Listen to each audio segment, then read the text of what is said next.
జమదగ్ని ముని ప్రసీనజిత్తు అనే రాజు కుమార్తె రేణుకను వివాహం చేసుకున్నాడు.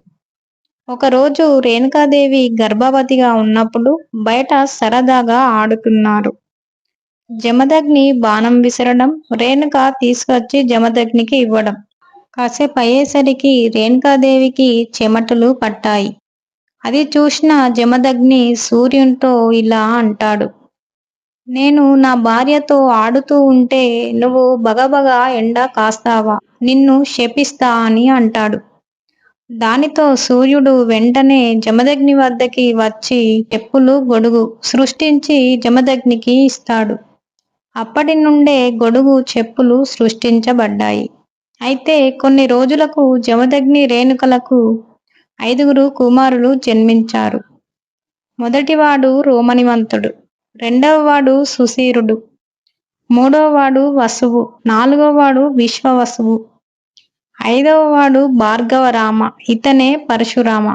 అయితే ఇతనికి పరశురామ అనే పేరు ఎలా వచ్చిందో తెలుసుకుందాం. ఒకరోజు భార్గవరామ శివుని గురించి ఘోర తపస్సు చేశాడు. అది చూసిన శివుడు వేటగాడి రూపంలో వచ్చాడు. భార్గవరామను నీవు ఇక్కడ ఎందుకు కూర్చున్నావు అని అడిగాడు.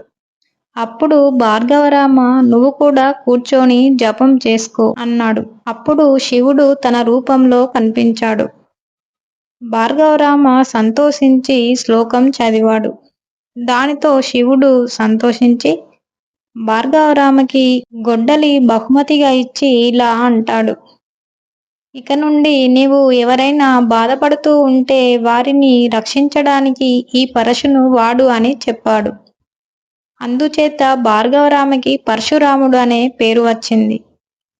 అయితే పరశురాముణ్ణి శివుడు మళ్ళీ పిలిచాడు. ఎందుకంటే దేవతలకు రాక్షసులకు యుద్ధం జరుగుతుంది. పరశురాముణ్ణి దేవతలకు సహాయం చేయమని చెప్పాడు. దానితో పరశురాముడు, నా దగ్గర నువ్వు ఇచ్చిన పరశు తప్ప ఏమీ లేదు. నాకు ధనుర్వేదం తెలియదు. నేనెలా యుద్ధం చేయాలి అంటాడు. అప్పుడు శివుడు పరశురామునికి ఒక వరం ఇచ్చాడు.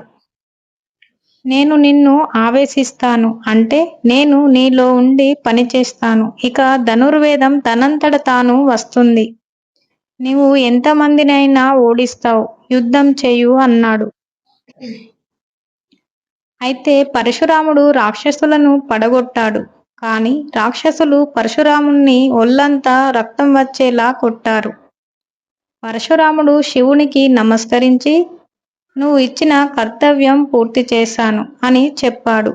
అప్పుడు శివుడు రక్తంతో ఉన్న పరశురాముణ్ణి శరీరమంతటా తాకాడు. దానితో పరశురాముని శరీరమంతా వజ్రకాయం కింద మారిపోయింది. అపారమైన తేజస్సు పొందాడు. ఆయన తేజస్సును చూస్తే కొన్ని లక్షల మంది సైన్యం మూర్ఛపోయేవారు. అంతటి తేజస్సు పొందాడు.